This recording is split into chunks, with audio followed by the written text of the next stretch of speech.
We're We're live. live. We're live. Hi, Hey, Aly. Tatjana. Nice to see you. I See you. I feel like I lived with you for a week, so.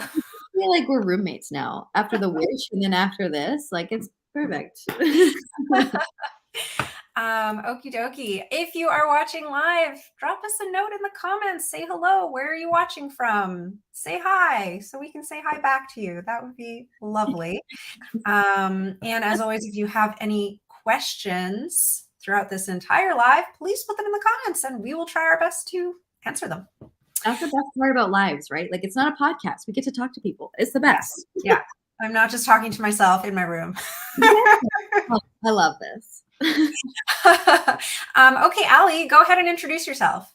So I'm Aly. I'm the social media coordinator here at WDW Magazine. Awesome. How long have you been working for WDW Magazine? Okay, so I feel like 3 years, but I think, am I not coming up on 4? I think you're coming up on 4. Coming up on 4.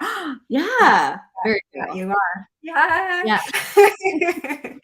Awesome. I'm Tatjana. I'm the communications director here at WDW Magazine. I'm coming up on 6 years working with the mag. So yeah, that's who we are. Welcome. Barbie says hi, and Abby says hi. Abby's our graphic designer. Hi, Abby. I'll put your little comment down there. That's Abby.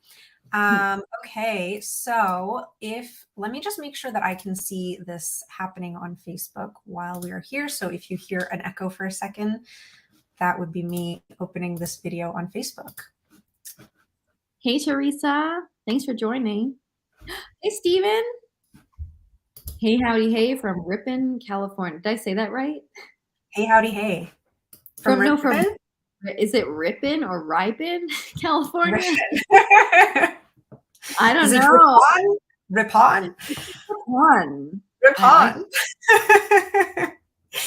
All right. Hi, Hi, Lynn from Indiana. Welcome. Okay, we are showing up on Facebook. That's awesome. So we are going to talk to you guys about D23 and Disneyland. We were there. It was crazy. Hi, Jesse from Massachusetts. Awesome. Okay, so Aly, was this your first time at D23? So this was my first time at D23, and I'd say it's my first time at like any expo to this capacity, I would say, because I've done Fan Expo in Toronto and like small little fan conferences, but nothing to this size. Yeah. Okay. Me too. This was my first D23. This was my first Disney Expo of any kind, really. Obviously, I've been watching D23 live every single year that we have D23, but to be there is a whole other story. And I'll also preface this with, there were a lot of changes this year over the past years because of the pandemic and new technologies like virtual queue that Disney is using. There were some changes this year where you couldn't really just get in a line to go into a merch shop like Mickey's of Glendale. You had to get in the virtual queue. And then once your virtual queue was called, sort of like a lightning lane, you could then get in the line. But then the line was still at least half an hour long. Yeah. So it was very much like a Disney park in that sense. Yeah. Yeah. But it was almost harder to get a virtual queue because there were only a few things that you could get a virtual queue for. And then same thing with the panels. It was really hard to get a reservation for any of the panels unless you had a media badge. And so a lot of the time it's luck of the draw. If you have a D23 pass, you can submit, here are the panels that I would like to attend, but then it's literally a lottery and they just randomly assign you to maybe 1 or 2 of the panels you picked, but probably not the good ones or the biggest ones. So luck of the draw most of the time. But we did get to see some pretty awesome panels, didn't we?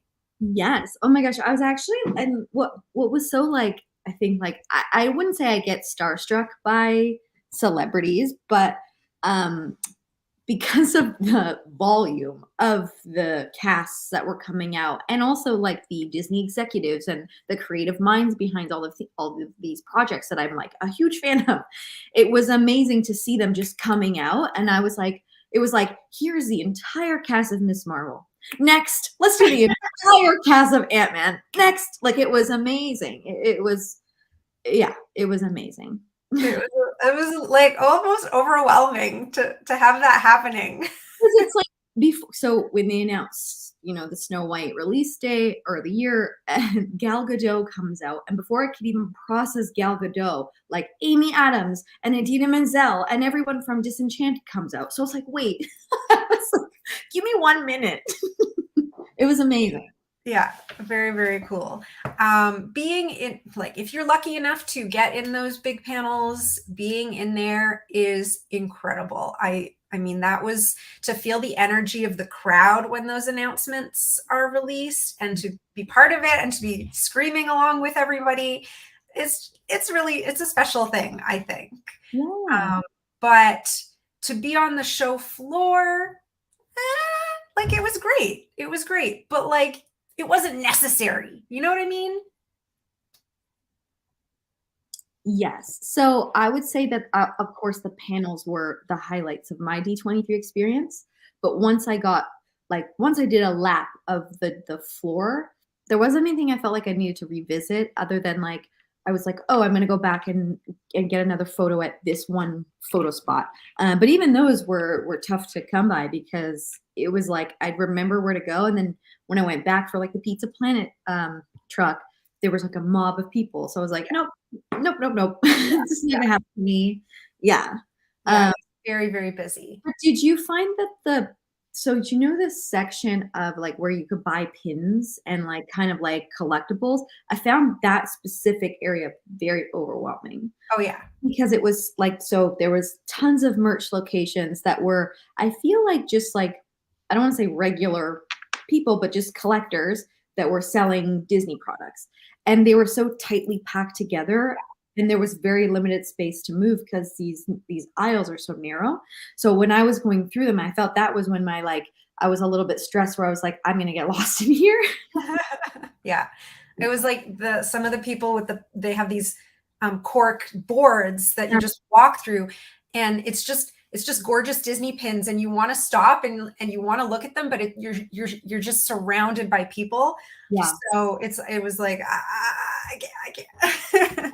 I think also too, because those pin boards were like floor to ceiling almost. Yeah. Like, I felt like I was in like a maze. So, yeah, but you said I wanted to stop. There was this huge pin wall where it was just princesses, and I was like, I don't think I can stop. Yeah. I don't think I have it in me. Yeah. Steven's asking what your favorite moment from D23. Oh my God, this is a really easy one for me. So during the Disney movie panel, they brought out, to announce the Haunted Mansion movie that's being released next year, they brought out a Doom buggy. So Doom buggy came out, and it was like, you didn't know who was in it. So it came out backwards, and it was to the music of Haunted Mansion. And then it turns around and it's Jamie Lee Curtis. And that's how they announced that Jamie Lee Curtis is going to be Madame Leota in the upcoming film. And of course, she's like the queen of horror movies. So I just lost my mind. It was so cool. My top favorite moment was from the parks panel, the very first announcement, when Jordan Fisher comes out and starts singing Happily Ever After. And I think I probably like whacked Aly on the arm, because I was like, because Happily Ever After is my favorite thing ever in all of Disney. And as soon as they started singing it, I was like, there is no way that they would have Jordan Fisher come here to sing this song if it wasn't to announce that Happily Ever After is coming back. So as soon as he came out, I was like whacking Aly, and she's like, what is happening? I was like, it's happening. Yeah. And then Josh D'Amaro made the announcement, and I think I probably destroyed my vocal cords with my screaming. I was like, I'm trying to record it, and you just hear me. So I can attest, she was very loud, but it was a good scream. Like, it wasn't like a scary movie. It was like, this is the best moment of my life. Yeah. I'm getting a little teary-eyed just thinking about it. So I have a friend who saw Jordan Fisher like a few days before in the area. So she had said like, "Oh, I saw Jordan Fisher." And so my immediate thought was, I was like, they're going to do a Four Town concert, because he was a voice of one of the Four Town members. And then it did not even dawn on me that like, oh my gosh, wait, they're going to announce Happily Ever After. Like that was where my brain went. I'm like, well, Four Town, duh. Yeah. No. Yeah, it was awesome. That was the best. Yeah. So the rest of that panel, it was also amazing, but it was just that first announcement. I was already like, I don't care what else they say. I'm so happy. I just. Yeah. That was such a good, yeah. Oh, that panel was so good. That was great. Oh, Danny from Dad's Guide to WDW is here. Hi, Danny. And then also Danny Schuster from WDW Magazine is here. Hi, Danny. Danny Schuster says you're going to do a show and tell with any purchases from D23. Yes, I say yes. I've got so much stuff. Okay, I've got a couple of things in my vicinity. I get it now. I've got one thing that I'm like really excited about. Go. What is it? It's like right here. Okay, hold my room. Go get it. Okay, so when they announced this sweet little angel on the stage, and look at her tail. Like it's so fluffy. She's so fluffy. So this is Lena Bell. I kept calling her Luna Bell, but it's Lena Bell. And this was, I think, one of my favorite, because it's like the perfect color, the cutest little face. So cute. And like I only recently learned that like the faces of Duffy and Friends are hidden Mickeys. Yeah. So I'm like obsessed with that. So cutie. I love it. For you guys that are not familiar with Duffy and Friends, they are huge in Japan. They're Mickey and Minnie's teddy bears, basically. And they're just very, very, very popular over there. So Duffy has plenty of friends, and some are there. So I've got Olu, and this is my new addition. So yeah, they've got the hidden Mickeys on the feet too. Danny's right. Yeah, they're so cute. Yeah. I love it. Okay. Also, the shirt you're wearing is also a Disneyland purchase. Yeah, I got this at Downtown Disney. But this is cute. I gotta stand to get the full action. They have balloon sleeves. So like, this is more like, I don't know. It's like super stylish right now. Yeah. The puff sleeve is very, very in. It's very cool. So, I got this in white as well with Daisy Duck. So yeah, I feel like I have some other stuff, but I would have to find it. Yeah. But a lot. I guess I could do some Club 33 stuff later, but yeah, we'll talk about that later. Okay, great. So those were our highlights from D23. In summary, I would say D23 is not it's not an easy 3 days if you are doing the 3 days. It is it's a little stressful. Like when you arrive there, you are then held in a room for almost 2 hours before you're even allowed into the show floor. So it's a lot of waiting, and then not knowing when and where and if you're going to be allowed into things. And then getting food is very difficult because they just don't have enough vendors. I don't know if they don't have room for more vendors, but you have to wait at least an hour to get food, and you're not really allowed to bring in your own food. So you have to strategically get your food really early or really late, or just be hungry. But that is a difficult aspect of it, because we were so busy going around and doing all the things, and then it's 2 p.m. and you're like, wait, I haven't had lunch. I'm so hungry, but then you have to wait an hour to get anything. So we were maybe a little too gung-ho and excited, and we didn't plan out eating very well. So we're just by the very end of like the expo, I'd say I felt like I was like a stroke of genius. I was like, well, I'm just going to go to the hotel and get food. So, and you don't have to be a guest at the Hilton or the Marriott to go to the food services. And when we went to the Marriott, there was no lineup. There was maybe 3 people already seated, and we got an amazing burrito bowl. Okay. Yeah. So I would definitely suggest leaving to go and get your food. You will have to go back through security. So Yeah. that's the downside. Yeah. But I think even though you're going back and forth through security, you're still going to get your food faster. And you're going to be able to sit down somewhere that isn't like, I ate a meal on the carpet in the show floor, like leaned up against a garbage can. I was like, I am not going to look for a table right now. There's nowhere to sit. I'm so hungry. And I just found myself a little corner and ate like a gremlin. So yeah. Katie says, and food is the last thing on my mind too. Yeah. You're just like, what can I see next? What can I do next? Can I go shopping? It's a lot of excitement. That was part of it. Like when we came out of the panel and we were like, oh, we should go get food. And then we saw there was a limited line in Loungefly. And we're like, well, we're just going to jump into the Loungefly line. Like, yeah. Yeah. Danny says it's like eating off a trash can table at Epcot, Food and Wine. Yeah. Yeah, that's how I felt. Yeah. No tables. Except not as, like, the food's not as good. Like, no, it's not Disney food. It's just random pizza place food. Yeah. So it's not but anyway, it's fine. Anything else? Any other tips or tricks or expectations for people who are thinking about going to D23 in the future?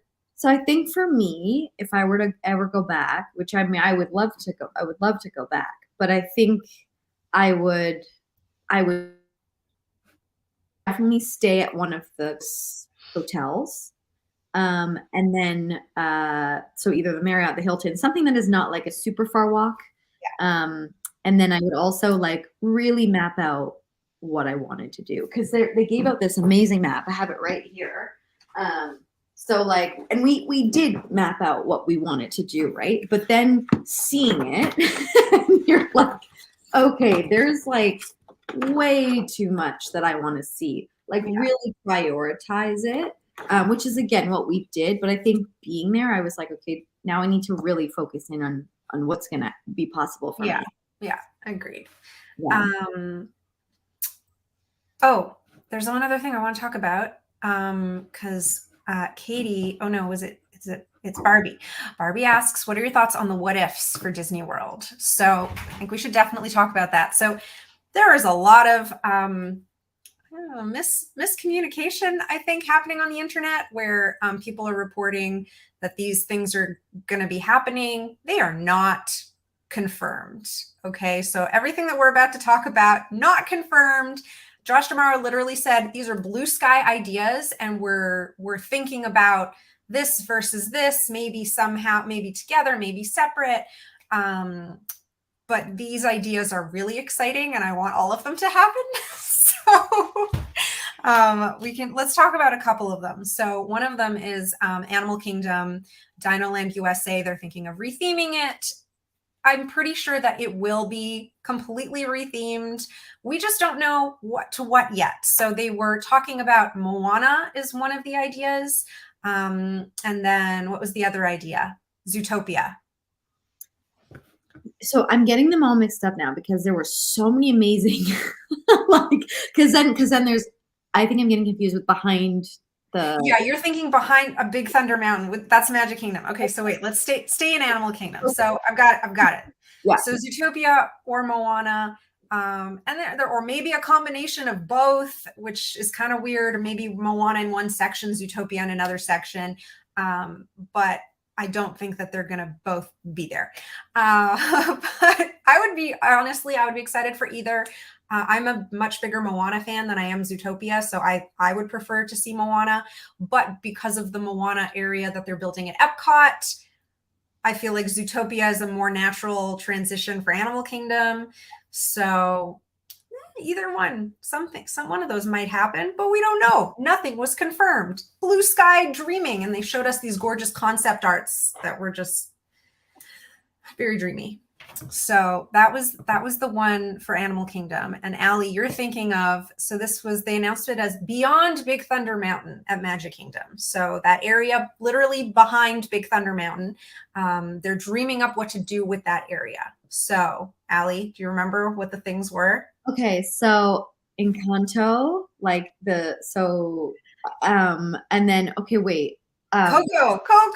Coco. And then where was Villains? Was that where Villains was? Yes. Yeah. Villains was also there. So they, I mean, Encanto and Coco is a very nice mashup. I think that they could do both of those in one area together, and that would be amazing. I think it's also kind of a nice segue from Frontierland in there. So, I mean, I'm obsessed with Coco. I love Coco so much. So to have a Coco Land there would be so great. My favorite ever animation from Coco, from Pixar, was the bridge, the Marigold Bridge. There is nothing that I have ever seen that matches the moment of the way that each step lights. And I feel like I can still feel like I was there. Like, it's amazing. So, I mean, not that my opinion counts at all in what they're doing, but can you imagine if that's the pathway from Big Thunder Mountain into this new land, is this Marigold Bridge? That's what I'm hoping for. And like, of course, the way, like, even if you think about like the way Pandora works, where there's interactive elements, right? Yeah. Like the way I think of it. And again, next time I talk to Josh tomorrow, I'll tell him this is what I'm thinking. But oh, absolutely. Josh, listen. Yeah, the idea of like that interactive, like, oh my God, it would be chill. Yeah, I know. Oh, amazing. Can you imagine that land at night? Oh. Amazing. Oh. Yeah. So that's one of the ideas that they're thinking of. And then the other one is basically a little villains, a tribute to Disney villains, maybe with like a little castle, maybe of some kind. That would be really cool if there was like Maleficent's castle. That would be amazing. But I feel like what they announced though feels like, and this is coming from me, I don't know, but I feel like this is like a 10-year, 15-year project. Yes. Like all of, if they were to implement all of these ideas, but I just don't think that they're going to be able to create this entire space in 3-4 years. Do you know what I mean? Like, here's my hot take. Okay. So some people were a little upset that a lot of this amazing stuff coming out of D23 was really blue sky dreaming sort of stuff. And I mean, let's be honest, for the past 3 years, nothing much has really been able to happen. A lot of stuff's been shut down, delays, staffing shortages. And I think that Disney was at that point where from the last D23, they announced so many things like Tron, Moana, which we're now having, the Mary Poppins ride that we haven't heard anything about. A lot of stuff that they announced from the last D23 has sort of like died away. And so for this D23, I think they really felt like they couldn't announce a lot of concrete construction plan type ideas because they're still in the recovery phase from what they announced at the last D23 and trying to finish off those projects, or at least get them somewhat off the ground. I mean, we don't even know if this Mary Poppins area in the UK pavilion at Epcot is even gonna still happen. They've just gone radio silent on that one. So I think that they knew that they needed to announce something, but they couldn't really announce anything concrete. So they're like, let's just talk to people about what we're hoping to achieve maybe in the next 10, 15, 20 years. That's what I think. To kind of give us something. I see what you're saying. Yeah. Because like you said, there was nothing that was like new, right? Like we had all kind of had ideas of the things that were announced. Yeah. Which of course I was still excited to get a season for Splash, Tiana's Bayou Adventure. Yeah. Amazing. But we knew that was coming. Yeah, we knew that was coming. We knew there was a new Disney ship in the works. Yep. Some of the announcements, I mean, it was just like, yeah, okay, like Tron is coming, we know.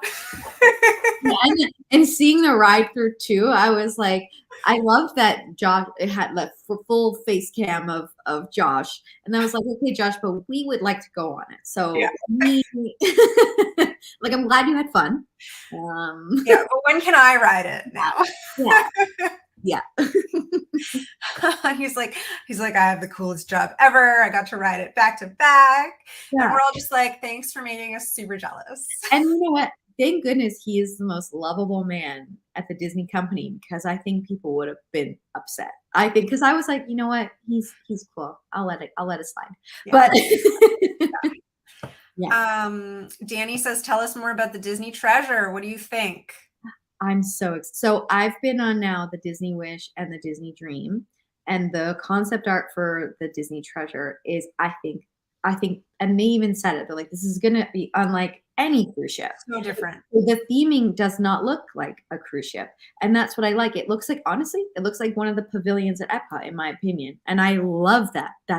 That's what you get. It's amazing. I agree. I think of all of the Disney ships, this is the ship that I would want to go on. I like princesses, but I much prefer like Aladdin, Coco, The Lion King, these adventure themes. And that's what you're going to get with the Disney treasure. It's Aladdin in the atrium. And it's all about adventure. And I'm like, this is my vibe. I'm there. Let's go. Very excited. And the new private island. Oh my gosh. And their concept art for that, again, so one of my favorite things about those two announcements was that, like, so when you go to Castaway Cay and you go on a Disney cruise, they're cruise ships, but they're Disney, right? This one feels full Disney. Like, this feels like, even the island, it's like, and of course, Castaway Cay is amazing. It's themed and it's beautiful. But the way that they're designing it it's a uniquely Disney island. I love this island is a Joe Rohde baby, right? So we know it's going to be incredibly immersive and amazing. Basically, anything that Joe Rohde touches turns to gold.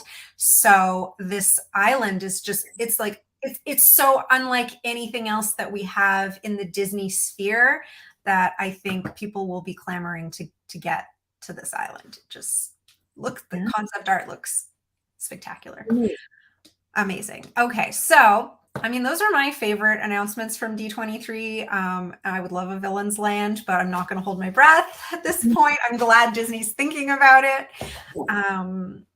Someone in the comments says that they think a Villains needs to be a separate park. That's Barbie. She's saying, I can see Encanto and Coco being behind Big Thunder Mountain, but Villains needs to be a separate park. I don't think Villains will ever be a separate park. I wish it was, but I just don't see that happening. Yeah. I know. That's what I would like, but yeah, no, it just doesn't make sense. No. Okay, so if you guys have any other questions about D23, go ahead and put them down in the comments. We're going to move on to the second half of our trip, which was Disneyland. So this was my first time at Disneyland. I've never been there before. Aly, you had been there before, right? Yeah, so I went for the Diamond Celebration. I went for the 60th. So things look different. Yeah, definitely. Okay, so right off the bat, first impression, Disney World, Disneyland. Which would you pick? What's your favorite park? Disney World. Disney World. That's just, it's my comfort park. I know I have a routine there. I know what's going on there. Disneyland, it was different. The magic was still there. I would still prefer Disneyland over Disneyland Paris. Yeah. But there was yeah. Yeah. Does that translate? Yeah. So here's my thing. I mean, this is a really big debate. Even in the parks panel for D23, Josh D'Amaro was sort of teasing the crowd. He's like, who are Disneyland people? Who are Disney World people? Like, they know that the parks are sort of pitted against each other, and the fan base is like world or land, right? We're sort of polarized like that. And I get it. If you're a Cali local and Disneyland is your baby, like that's your park, that's the place that you go to. There are a lot of things about it that are incredible. It's so charming. It's so beautiful. A lot of the rides are better. They're just the better version of a lot of the rides. And it's smaller, which makes it easier to navigate. It's easier to walk around. Everything's closer. You don't feel like you walked a gajillion miles in a day. You can park hop like literally across the street. There it is. So that's fantastic. And for me, a lot of the lands, at least at DCA, that we don't have at World were just incredible, mind-blowing. We'll get into that a little bit more. But here's my thing. I am someone who wants to be inside the Disney bubble. I want to land at the airport and just, I'm at Disney. Like, that's it. I don't want any of the other stuff. And Walt knew this. Walt created Disneyland and went, I feel like I can upgrade this. I want it to be bigger. I want to control everything around the vicinity. So I'm going to start purchasing all of this property in Orlando. And I felt that when I was there, because, you know, there are only 3 on-site hotels at Disneyland, and they're very expensive. They're all very high end. There are a lot of good neighbor hotels that are very close, walkable distance, very convenient, but you're in Anaheim, right? So you leave the park and you're immediately accosted by these, like, do you want to buy a balloon? Do you want to buy a little light up thing? And then, like, just people on the street. I was really glad, Aly, that I wasn't alone walking back to the hotel at the end of the night. That's how I felt, because it was just the streets of Anaheim. And that really broke the bubble for me completely. It just, you know, when you're so tired at the end of the night, it's midnight, you just want to either, like, get on your bus or your boat or walk to your hotel, and you feel safe the whole time. I never felt ever unsafe at Disney World. But as soon as I crossed the gate and I was in Anaheim and not in Disneyland anymore, I was like, oh, okay. So for me, that over everything, Disney World wins. Done. End of story. Yeah.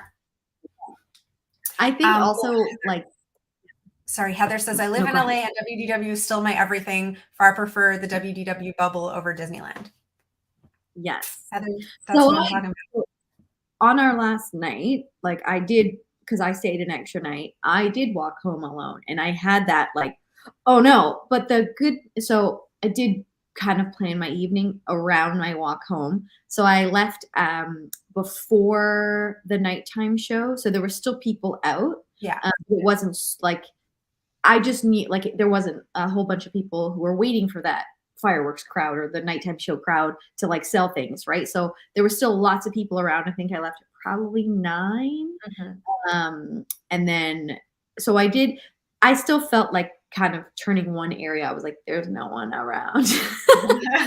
Which would never happen at Disney World. Even if you're in a kind of secluded area, there's gonna be Disney security or there's gonna be other guests, right? So I did feel that, like, oh no. Like, yeah, I feel that. So that's my, like, overall hot take from land versus world. But let's talk about DCA for a second. Okay. So Disney California Adventure, this is the park that we don't have at World, and it blew my mind. Absolutely incredible. I mean, Avengers Campus, like, I think I blew a gasket. Like, I was just like, so that's how good it was. For a Marvel fan, it was spectacular. Seeing the Avengers walking around. amazing. Oh my gosh, amazing. I loved that at Disneyland too, running into random characters. You don't get that so much at World, right? Cars Land, again, incredible, beautiful, just so immaculately themed. Pixar Pier, loved Pixar Pier. It was, like, just gorgeous. And the rides, so much fun. Everything was incredible. So I think Disney California Adventure won for me over Disneyland, actually. Yes, and I would probably agree of the, like, the excitement of, like, and I think things at Disneyland were familiar, right? Yes. There were things I've done, like, but the rides, we talked about it. If they were at Disney World, they were just significantly better at Disneyland. But for me, feeling like I was, like, just hanging out at in a Marvel movie, that for me was huge. That was huge. That was pretty incredible. Let's talk about some of the rides that we thought were way better at Disneyland. Okay. So Small World. So I love, and it didn't even occur to me. I'm like, why don't at Walt Disney World, why don't we have characters in the lands? Like, why wouldn't we? Right? Because when I saw just even Peter Pan just flying, I was like, well, that's so cute. Yeah. That's So perfect. if you guys aren't familiar, and obviously aside from the facade of It's a Small World at Disneyland being so much more beautiful, inside all of the different rooms, you can find Disney characters sort of like hidden amongst all the little puppets.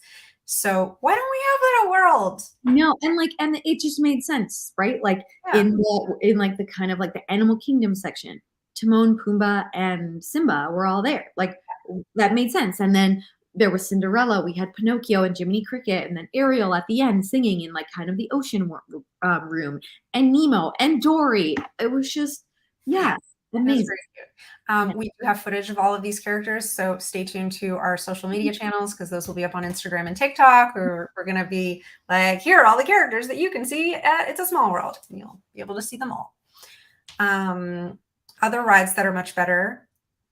So Haunted Mansion, but that was easy because we both adore Nightmare Before Christmas. So we were lucky enough to see the holiday overlay, and that I think during my time, I think I went on it 4 times. So a few days before I went on it, and then I went it with you twice. It was pretty amazing. So, but if the overlay hadn't been there, I would like, honestly, if the overlay wasn't there, I don't think it would have been better than our Haunted Mansion. There are some things that are different, some things that are better, but then like one of my favorite scenes, which is like the staircase scene. Yeah. They don't have that. Yeah. We're getting the Hatbox Ghost, so that's pretty cool. We're getting that. So really, like, I don't know that it's not equal, at least without the overlay. Big Thunder Mountain. Yeah. There was Thunder Mountain. At the end, I like that little city we got to be in. Very cute. Right? Yeah. That was cute. Yeah. So it was like, I like that. Yeah, agreed. And then we had that scene with the dynamite. Yep.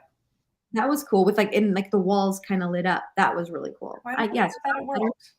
And then the other one that we lost our mind. Oh, did we go on Space? We went on Space. We did. And Space that one was great. Space Mountain was so much better. Yes. So much better. Yes. Was it longer? I don't remember. It felt longer. Yeah. It did. It felt longer, and like it was more in space, if that makes sense. Like it just, you really couldn't see any tracks and stuff the way that you can at World. Yeah. So I definitely liked that better. Autopia. I mean, I've been on it like once at Disney World, and I was like, this is like, I don't know. It wasn't as stinky. Is that what we said? Yeah, it wasn't as stinky. Yeah, because at Disney World, you're immediately like, oh, I'm going to be sick. Yeah. But here I was like, oh, this is fine. Yeah, it was fine. Okay, here's one. Amy says, I liked Guardians of the Galaxy so much better than Tower of Terror. Yeah, we both said the same thing coming out of it. Because I just liked this, like I love when, even in the Guardians ride at Epcot, I love when they're taking me on the mission, right? Yeah, I thought it was so much. I mean, it's really upbeat. You're immediately like in the action. It's funny because Guardians is funny. Yeah. I like all the little Easter eggs. So I didn't expect to love it as much as I did, but I would take that over Tower of Terror. Absolutely. They throw you around a lot more. Yeah, well, because you don't have that like elevator going in and around scene. It's just immediately into the drops. Yeah. Yeah. So and that's the part that I like. So there you go. The other comparison that we made was Incredicoaster versus Rock and Roller Coaster. Oh, yeah. I liked Incredicoaster better. Yeah, I thought Incredicoaster was better. It's longer. It's longer, and I actually love an outdoor coaster. I know that's harder in Florida, of course. Yeah. But I really like the Incredibles, and Aerosmith does not speak to me, so I'm biased, right? Like anything Pixar does, I'm like, no, this is it. This is 10 out of 10. But I love that we get to go through and you can hear them all, like you're in kind of an action sequence where like something's going wrong and they're looking for Jack and Jack's losing his mind. So being like, get the baby, where's the baby? And then I loved it. Yeah, I loved it too. And I love Aerosmith. Like I'm an Aerosmith fan. So Even I liked Incredicoaster better. Okay. What we did not like was Pixar Pal Around. Oh my gosh. I think we went into that a little too confidently. We're like, no. We took our, like, the stomach easers. We can do the swinging one. No problem. And the first round, we were like, awesome. That was cool. But then they take you on it again. They're like, bonus round. And that's where we both got sick. Like, we were nauseous. Oof. Yeah, we went to Grand Californian after that and just sat in the AC. I feel like for like an hour, we just were quiet. We just sat down. We got some water. Yeah, that was rough. Yeah, that was definitely a rough one. Glad we did it. It was a It was so, and you know what? I actually loved it. The first Yeah, I loved it. I just didn't want to go on it again. Yeah, like I was like there's a video of me clinging to the gate, and I was like, just let me out here. This is fine. Like, I had fun. This is my stop. Yeah, you can stop now. Thank you. Yeah. Not gonna do that one again, but glad I did it the one time. Great. That's great. Or if we do it, we do the other side, and we just take the nice deal, right? Yes, absolutely. Something else that happened for Aly and I that we had a really good time with was we went to Galaxy's Edge, which was the same Galaxy's Edge. Everything looks the same. It's like you could be at Hollywood Studios.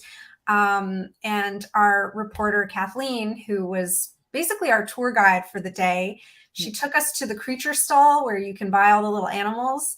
And Aly and I both fell in love with these puffer pigs. So we don't know why, but did you make the noise?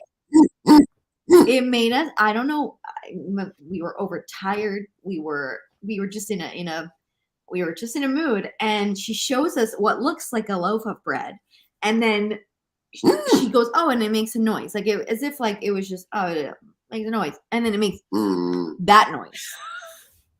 And we're like, well, I don't care how much it is, it's coming home with me. Like, this is, so I named mine, because it's a puffer pig, I named my Peppa Puffer Pig, and Tatjana's is, this is Moonstone. Moonstone. A beautiful name for a very not beautiful creature. Yeah. And so when we went to Oga's canteen, we just had our puffer pigs on the table, because that's what we do as puffer pig moms.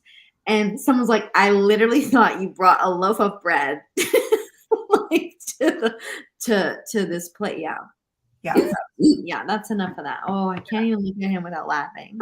I have to put him like, he sits on my desk and he just looks at me all day. He's just right there. I cannot. He hides. Like, yeah. So definitely recommend a puffer pig. Maybe we did a little photo shoot in Galaxy's Edge with our puffer pigs in various places. So maybe we'll throw that up on Facebook for you later.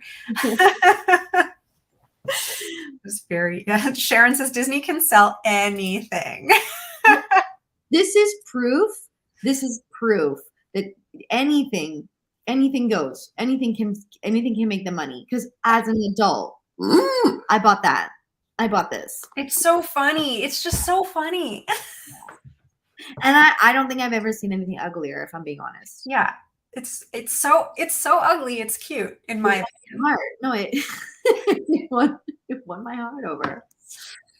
So cute. So yes, we did also get the iced coffee, the cold brew with the foam on top. So good. That was very, very good. I really liked it because I don't like super sweet drinks. And this for me was just like the perfect mix of coffee and creamy and like just enough sweetness. So very, very good. And Aly, you had your first Ronto wrap. Oh my gosh. I can't believe I haven't had one of those before. It was perfect. I was like, I actually could have done breakfast, lunch, dinner Ronto wrap. Yeah. Love the Ronto wraps. And they do a breakfast version and a lunch/dinner version. So you have to go back for the dinner version. I'm in. I'm in. I just wish that the cold brew could have been open early, because when we went over and it opened at 10:30 or whatever, so I was like, oh, I wish this could have been my start of the day coffee. Yeah. which we got at Joffrey's, and that was awesome. So like no complaints. But I was like, that would have been so good because it's almost a breakfast because you have little Cocoa Puffs in there. I So, know it would have been perfect, but yeah, I don't know why they don't open it earlier. I really think they should. I know. We'll tell Josh next Yeah. time. Josh. Let him know. Okay, aside from that, let's talk food for a second here. So I'm going to say going into Disneyland, I had really high expectations for the food because all I ever hear from anyone is the food is so much better at Disneyland. So much better. The churros are better, the corn dogs are better, the mac and cheese is better, like everything is better.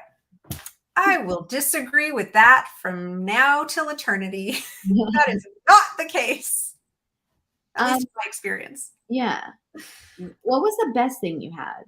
The best meal I had was at the Grand Californian. I went to one of the table service restaurants, and that was great. And I will say all of the table service meals that we had were fantastic. I'm just talking quick service. The quick service, I was expecting the quick service to be like better than the quick service at World.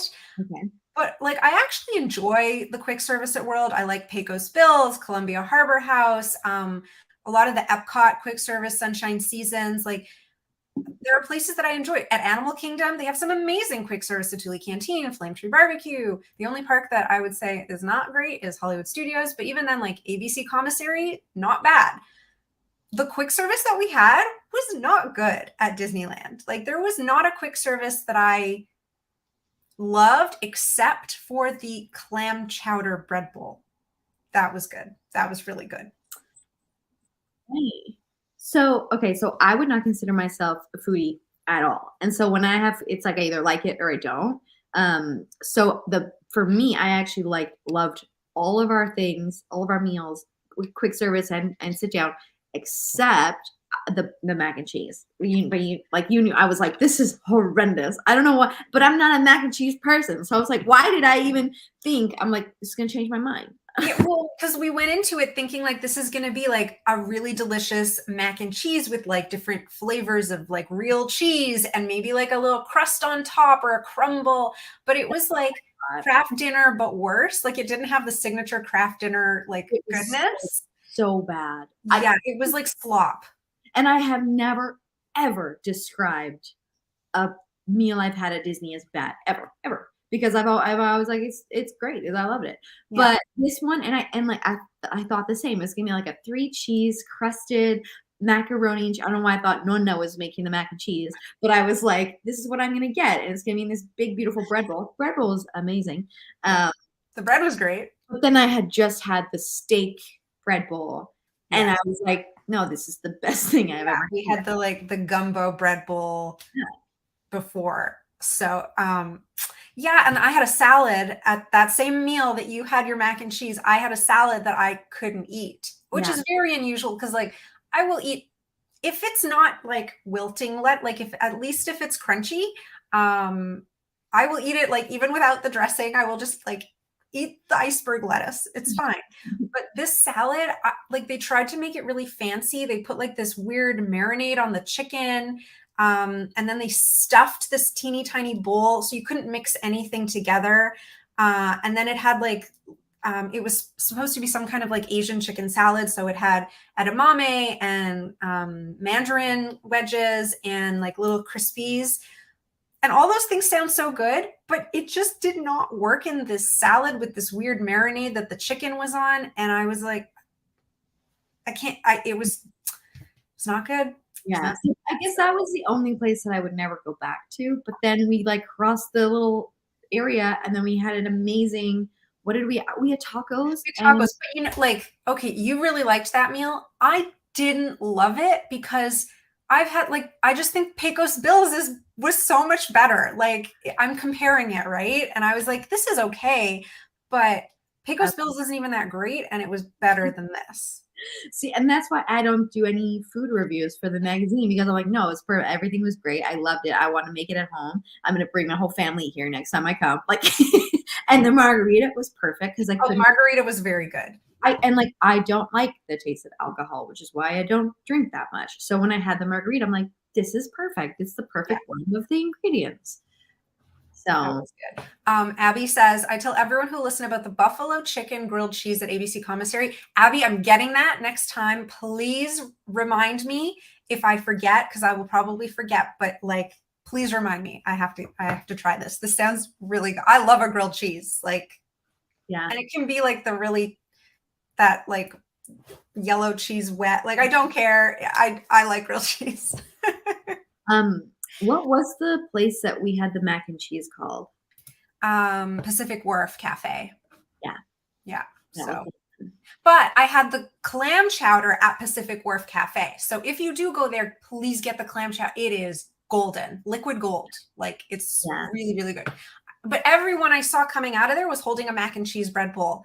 And after eating it, I was like, no. I felt so physically ill after that. I was like you said, there was here's the thing. I don't want to complain about the mac and cheese because I feel like I'm being like a bully to the mac and cheese, but but I let everything else I had.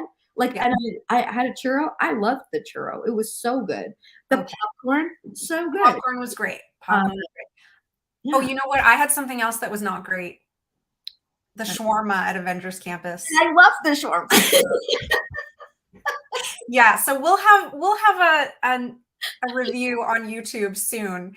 So I'm a shawarma snob. I grew up in Montreal. Now I live in Toronto. We have a really good shawarma all over the place, and it's one of my favorite foods. My husband and I eat it once a week. Like, we are obsessed with shawarma. So I'm like this shawarma connoisseur walking into Avengers Campus being like, yes, give me the shawarma. And it is not shawarma. Like, it's just not, it wasn't shawarma. It was a pita. It was a soft pita, sort of akin to the one you'll find a Ronto wrap in, which is not traditional. Like, that's not pita. That's not pita you use in a shawarma. You use the thin bread.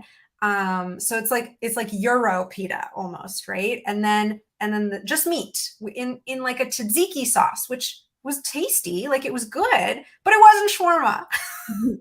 And so, like, I was on another planet. I was eating this in my head, this amazing shawarma. I was like, I'm at Avengers Campus. I can see Guardians of the Galaxy from here. I'm eye to eye with a She-Hulk ad. I'm like, this is the best. And then Tatjana's like, this is not a shawarma.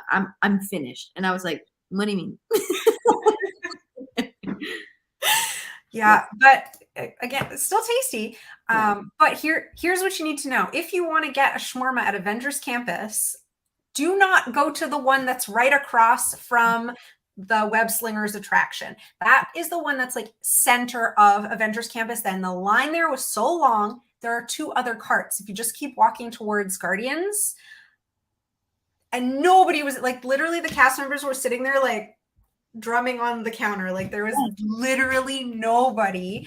And we felt so silly because we had just waited half an hour to get the shawarma and then walked over this way because there's seating over here where there's no one. And we're like, oh. and that was like I feel like that's a Disneyland, a Disney World difference, where there would have been someone to tell us that there's another location.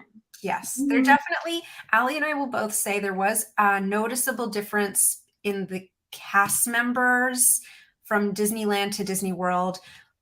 Like, we had quite a number of interactions with cast members, but it felt like there weren't as many cast members almost, right? Like, there weren't as many. And unless you, like, we sought them out. I spoke with an incredible cast member that helped us decide where to sit for Fantasmic.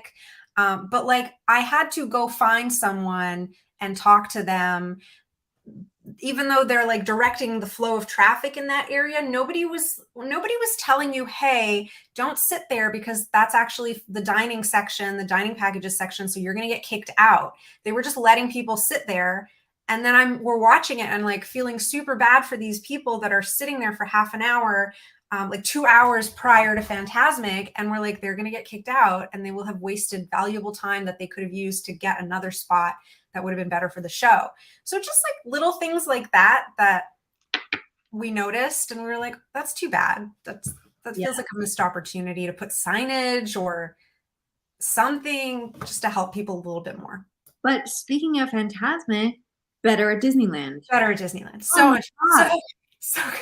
Phantasmic is my nighttime show. That's like, if they announced anything about Phantasmic coming back at D23, I would have left. I would have been like, all right, that's what I came for. Thank you. But seeing Phantasmic in its glory once again, I haven't seen it in like 3 or 4 years. And then these additions, like the pirate ship. That was insane. Like, I'm still speechless because I knew what was going to happen, but I also like kind of distracted myself to be like, no, try not to remember. But it was epic. Yeah, it was incredible. And then we watched the fireworks show from the Phantasmic area too. Yeah, really cute. So they put projections on the water screens in the lagoon there, so you could see the fireworks coming from where the castle is, but then you could watch the projections from here. It was great. Yeah, that was great. I loved it. I also loved World of Color.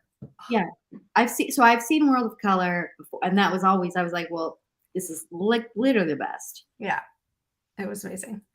Did you like the dessert party? Oh, the dessert party was amazing. Yeah. Highly recommend. Holy moly. So I did the dessert party for World of Color, and you go and you check in earlier, and they give you a wristband, and then you show up prior to the show. And there are 2 stages where you can sit. So the first one is the dining package area. And it's sort of a free-for-all down there. Like everybody was standing up, but then there's one level a little bit higher. That's the dessert party. And we were assigned to tables. So Kathleen and I were there together, and we were at a table with a lovely couple. And then we had a server coming over. What would you like to drink? One of each? Here you go. Here's your plate of desserts, 10 different desserts laid out on this plate, all very tasty. Just kept coming by. Can I get you something else? Something warm, something cold? It was just absolutely lovely, and I think very, very worth the money for it. Just for the experience of it. It was great. Okay. Yeah. Cool. So that was a highlight for sure. Yeah. Okay, we've got 4 minutes left. So Aly, I'm going to ask you one more question. Your very best highlight, your favorite moment of the trip. Okay. And I've been told I can't go very much into this, but visiting Club 33 was the most amazing. And I was kind of told, I can only share very limited information of it, just to keep the magic alive for the members and the members' guests. But it's everything you would hope for and more. It was, yeah. That's where I spent all my money, at the gift shop. Yeah. Aly's going to do an unboxing, a haul video. So keep your eyes peeled on YouTube for that. That will come for sure. Yeah. Okay, that's a good one. Yeah, what was yours? Avengers Campus. Of course. For me, I could have stayed there for 3 days just in Avengers Campus, just like sitting, watching the characters come by, listening to the epic Marvel music playing, like the rides, Web Slinger and Guardians, incredible. I mean, and the food that we had at Pim's Test Kitchen, it was actually, that was good.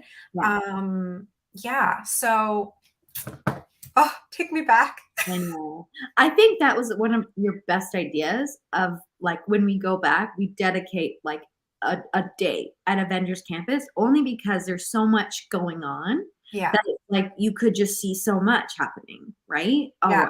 All the characters just, they rotate. And so you don't like, we were there in the morning and I was like, oh, I really want to meet Loki, because I was dressed in a Loki outfit. And we couldn't stay. And then we came back in the evening and he was there. So like, you just don't know who you're going to run into. And they change the characters that are coming in depending on what shows and movies are happening. So it's just so fun. So the next day when I went, and we had seen the show where Black Panther and Black Widow were fighting. Yeah. The next day, Captain America came out. Yeah. And the audio, obviously, like the dialogue changes and there's some cute lines and stuff, but it was amazing. Just because they're all here, right? So I loved it. Absolutely loved it. Abby says, I keep laughing at your video about hot guy versus hot guy. It's just, I don't know if this is a me problem or if this is a Marvel fan problem, but that's just how I say it. You know? Yeah, the joke is Hawkeye. When you say Hawkeye, it sounds like hot guy. So Hawkeye. Hawkeye. Hawkeye. Yeah. So, hawk eyes in the movies. It's just what they do. We were really disappointed that Hawkeye wasn't around, honestly. Where was he? So annoying. But we got to see a lot of other Hawkeyes. So it's fine. All right, that's it for us. Thank you all so much for joining. Keep your eyes peeled for lots more content and videos on YouTube and Instagram coming your way. There was so much, so much stuff that we could not cover it all in an hour. There's just no way. Yeah. All righty, Aly. Thanks for joining. Of course. And we'll see you later. Bye.